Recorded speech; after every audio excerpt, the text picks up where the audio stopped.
Apparently, if you've won an award, you have to talk. So, Connor, you're up next, mate. Yeah. Well done, by the way. Thank you. I'm going to talk about online content today. This is canny though, isn't it? This is good. Yeah. So where do I start? I've got a bit of a journey, and I'd like to talk you through it with the hope of inspiring you to start your journey in terms of content creation. Just a quick one about me. I know I said I introduced myself earlier on. I've got a company called Farrar. We're a sales and marketing company, and I'm also a podcaster. On the right-hand side there, my podcast is called Industry Angel. Any Twitter users here? Yeah? Good stuff. Get me added. Connor, that's on you. You can organise that. Yeah, you can't see. I know it's a bit light, isn't it? Huge fan of Twitter. And wasn't that lovely that we heard that story there about meeting on Twitter and how that works? And actually, Tony and I met at a conference a bit like this and have been friends ever since. So when I mentioned before about how important it is to put bums on seats, you just never know who you're going to meet or how your life will change in those sliding doors moments. And I've got a couple of stories about that today. So then, the internet is a really busy place. You're not going to be able to see that, but this is what happens in an internet minute. And we're checking our phones 58 times a day now. Let me pick one for you. Netflix. I think we watched 764,000 hours of Netflix in a minute last year. Remember that in the pandemic? Hammering Netflix. And 2 years before that, we only did like 70,000 hours. So a lot of these platforms are really growing. Snapchat's doubled, Twitter's still kicking on, although people say it's dying. It's a news channel now, actually, isn't it? Twitter, it's not a social media channel anymore. So there's lots going on. It's a busy place. And there's also 4 generations now in the workforce. There's baby boomers, there's Gen Xers, millennials. Any millennials in the room? Yeah, get a bit of a bad rap, don't they, these millennials? If we had to describe a millennial, what would we say they were? Keep it clean. Techie, mobile stuff, Snapchatting each other, heads buried in phones, that kind of thing. Is that right? Yeah. And Gen Zs. Now, if I had to ask you, sorry, what was your name? Holly's drinking wine. Holly, you're going to guess this. You know the answer because she's got my slides in front of her. You're not allowed to guess. What percentage of the workforce are millennials? 25. 25? 40. Anything else? No? Okay, well, it's over 50. Okay? Scary stuff. All the Hollies at work. She's awesome. Is she good? Sorry, Holly. So these are our buyers, stakeholders, purchasers, directors, businesses that we're dealing with right now. These are the decision makers.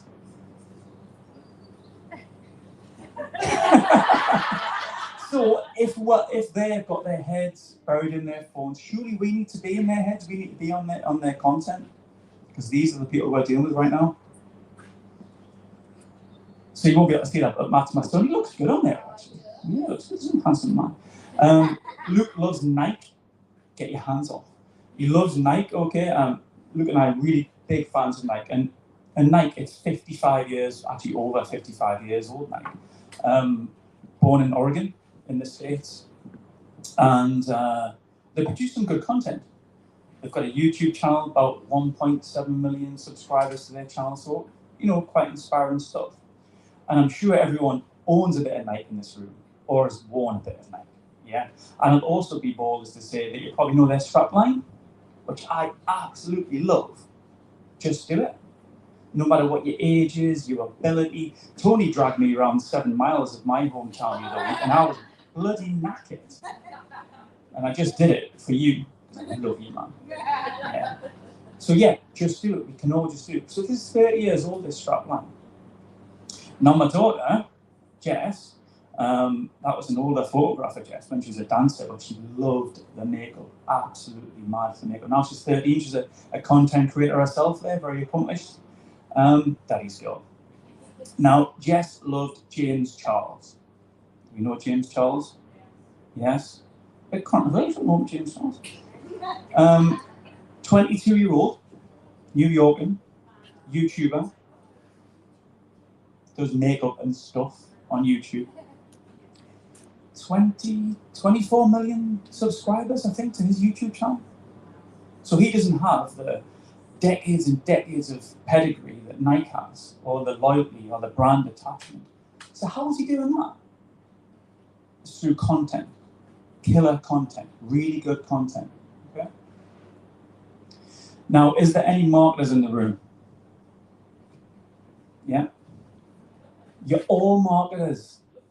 Okay? If you had to coerce your kid in the car this morning on the school run, or blag a ticket to the VIP tent later on, just only me and you and their mind. You're all trying to make, get people to make a decision. If you're taking selfies in here, that's it. You're a marketer at the end of the day. Okay? Now, if you were in Wembley Stadium, okay, if we all went on the pitch at Wembley Stadium, hopefully with the red and white flags at Sunderland, right? Newcastle supporter, oh, commiserations.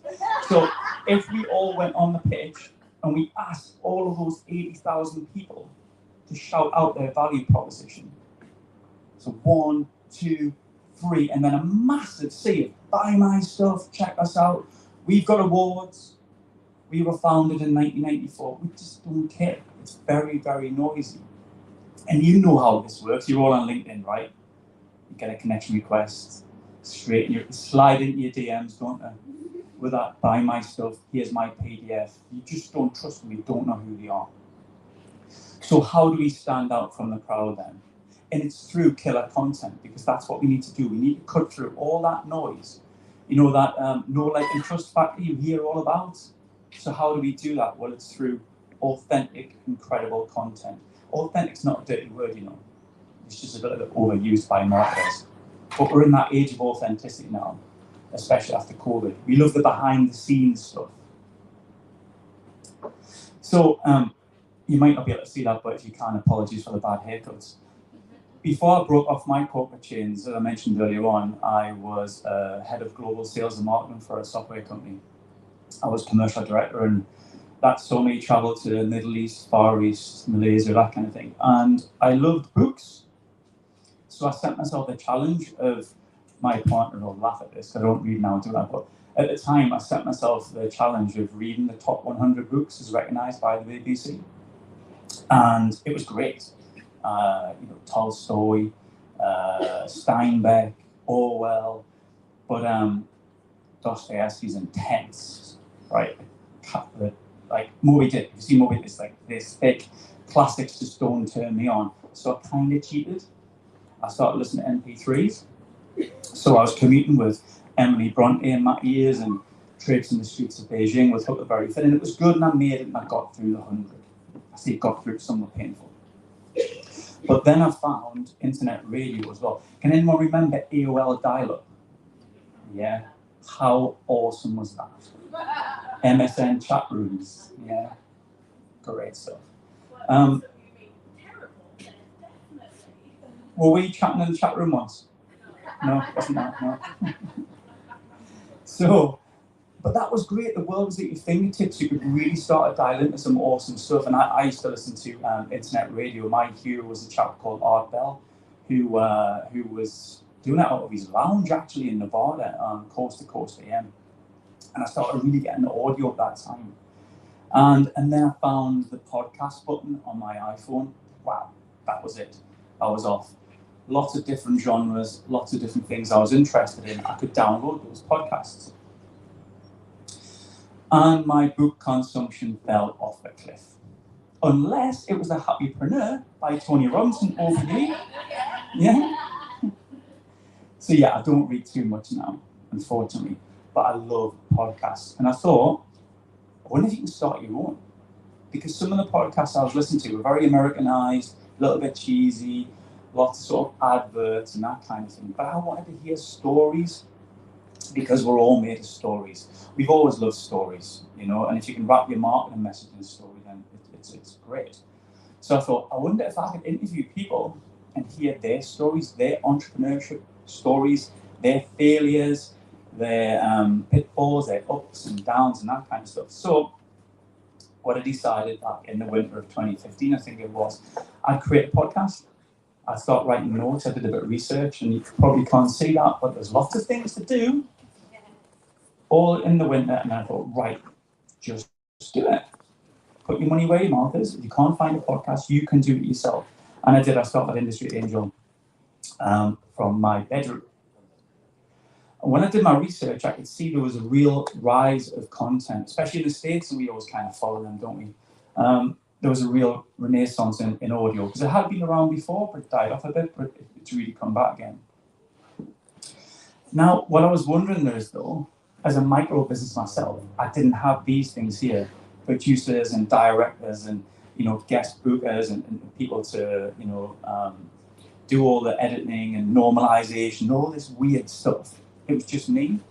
But of course, only 1% of podcasts ever reach 20,000 downloads, and only 5 to 8 ever reach 5,000 downloads. So I thought, that's pretty small, actually. I could do that. And actually, when I launched, I quickly hit 100,000 downloads pretty quickly in over 100 countries, and I was getting a bit addicted to the stats because you could see it rising all the time. And I'm like, who's listening in Azerbaijan? Constantly. Morocco? Who? Why? Listen to this Geordie lad up the road. Really strange, but people loved it. People were listening. So I really kept on pushing hard, and I was number one, as voted by the Radio Times. No, I was number one in that podcast, and I won't get on my soapbox here, but that was the days before you could pay to play and get up the charts. Okay, because the top 10 charts you see now, they're just people with money who will pay money in the Far East to download their podcasts. But I don't want to be number one. That's not what it's about. It's about creating really good content. And this is what I learned, that if you create good content consistently and you engage your community, they'll come back. Those dudes in Azerbaijan will keep listening. They'll keep coming back for more, because I created a tribe, a bit of a community. And we did that through a number of different... That's 300 pairs of socks on there. Was our company sort of podcast logo on. And we sent them out. So anyone that reviewed the show or dropped me a message or dropped me an email and said they loved the show, I just sent them a pair of socks for the crack. It was funny. I thought it was funny anyway. I've got loads of these pairs of socks as well. So. And people started sending pictures of them wearing the socks and using the hashtag, and it was just great for PR, really. Nice little marketing, and it only cost us, a few £100 maybe to get the socks produced. And what else I started doing was making sure that everybody felt like the podcast was theirs, and it is. It's not mine. It's theirs. I'm just the kind of facilitator. It's theirs, and I tease out guest stories. And I don't know if anyone's read How to Win Friends and Influence People by Dale Carnegie. It's still relevant today. It was written in 1936. But Dale said, a person's name is to that person the sweetest and most important sound in any language. So if someone reached out, I'd say, thanks, Susie. Really appreciate you reaching out and reviewing the show. Susie likes X, Y, and Z. Paul said that this, that, and the other, and he would like to hear from someone talking about Bitcoin. I'd talk about the audience, and they'd love to hear that. And then I get another message going, they mentioned my name, and I played it to my son, and he's so stoked now. They love it, and it was a real community feel, and I love that part of podcasting. Subscribe, rate, and review. You hear that all the time, don't you? So if you've got your iPhones, and what I want you to do is, no. But that's what we have to remember all the time. That's the currency that we need. So we need the community to support us as well, because if not, as micro businesses, they all win, and we're hustling here as solo casters, indie casters. We need to support each other. So I'm thankfully got a good support network, and we'll all make sure to review each other's stuff if you like it, of course. Now, I want to talk a little bit about sliding doors moments and what happens if you just do it. Because no one's coming to save you, okay? No one's going to do this for you. So if you want to create content, you have to start somewhere. Funny little story. So I started the look at all this rubbish. So I'll go into this story first. Because I started doing this, loads of people then reached out to me and said, "Oh, you're a real seasoned podcaster. Will you come on my show and like have a bit of crack?" And it just got a little bit crazy. So I would end up being on lots of other people's shows as well. And then some guy reached out who was in Canada and said, "Would you write a chapter on podcasting for me?" And I'd never met him before. Lovely fella, I think. Nobody knows true history. But I did. I wrote a chapter, and then I was in some random American podtainment magazine. It's crazy. It's just absolutely wild what can happen if you just do it, if you just start something. So we took our show on the road as well. We started doing stuff like this, which was so fun because I could speak to the listeners in the room, and I could get to hear kind of what they loved about the show, what they didn't like, what guests they liked, what topics they liked. And it was pretty daunting actually, because I'd sit with someone I didn't know and interview them. I'd record it for the podcast. We'd live stream it over Facebook, YouTube, Twitter, and LinkedIn in front of an audience. So it really polished my skills up quite quickly, and it was really in the deep end. It was, you're panicking behind the scenes, but it worked. It was good. And we created a really, really good community. We'd have beer and pizza on, and everyone would really enjoy it. And then the pandemic spoiled everything, else. But we'll get back. But I want to talk a little bit about this. Look, so I started the podcast in my bedroom, and then I took it on the road. And then there was a lady in the audience called Bessie. So Bessie was in the audience like this, and then Bessie come at the end of it and said, "I love that. Would you do that for me?" And I'm like, "What do you mean?" Well, she went, "I put supporting artists and actors on shows predominantly around the Northeast. I'm good friends with Anne Cleese, who writes the Shetland and the Vera books. I want you to interview Anne. I'll set it all up. I'll pay for everything. You just do the thing." Right, okay, I'll do the thing. So I'm there with Anne at the Time Theatre. And we put a couple of gigs. Silver Hair Brigade, like everyone loves Vera when you're like 70 or something, like my mum that loves Vera. And you know what happened? I ended up on bloody Vera, didn't I? So that wouldn't have happened if I hadn't done the event and if I hadn't met Bessie and I hadn't. So you just don't know these sliding door moments about just saying yes to something and where it's going to take you. And just like coming here today, my partner and I have come down from the Northeast because I love them, right? But I love you guys as well. I want to meet you. I want to have a few drinks with you later on and chew the fat and see where we go. Can we collaborate? Can we do stuff? Whatever. But you have to make the effort yourself. You have to start. There had to be an episode 1. So for that to be an episode 238, or for your book to be written, like Lorraine's got 3 books. For the 3rd book, there had to be a 1st book. So start your blog, start creating content now. Because I don't know if you've ever come across Malcolm Gladwell. He wrote the book Outliers. And what Malcolm said is that 10,000 hours is kind of the number of greatness. That's how long it takes to become an expert in something. 10,000 hours is about 40 hours a week for 4 or 5 years, depending on your ability. See, it doesn't matter. No one's an overnight success, but you have to start. And my mum used to always say to me, "When are you going to make money out of this thing, Ian?" I'm like, "It's not about money, man. Stop it."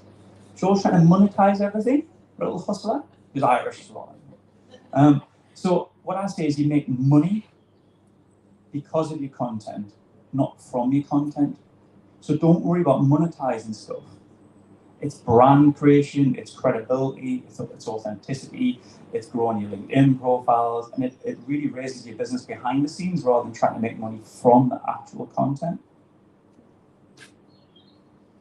So, and be innovating as well. Sorry, this is a lockdown beard. Always be looking for the next thing. So, we're doing a lot of live streaming now, but actually, in April Fool's Day, I interviewed 16 people back to back for 9 hours, which was ridiculous. And I did it another 2 times after that as well.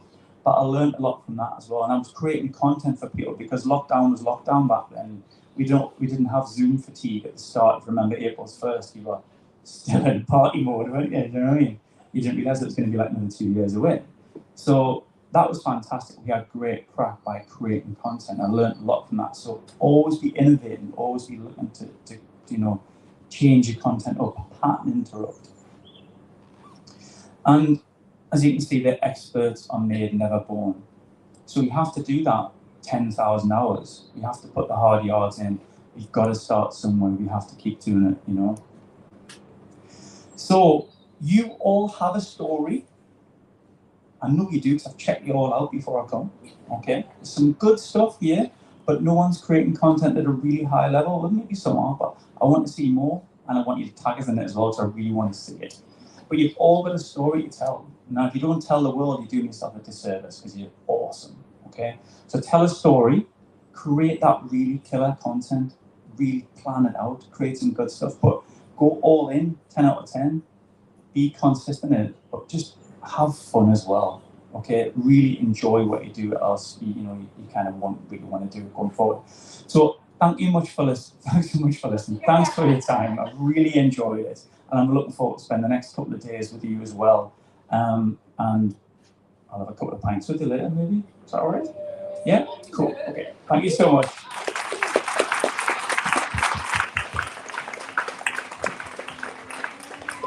Fabulous, Dean Farrar. Thank you. What we've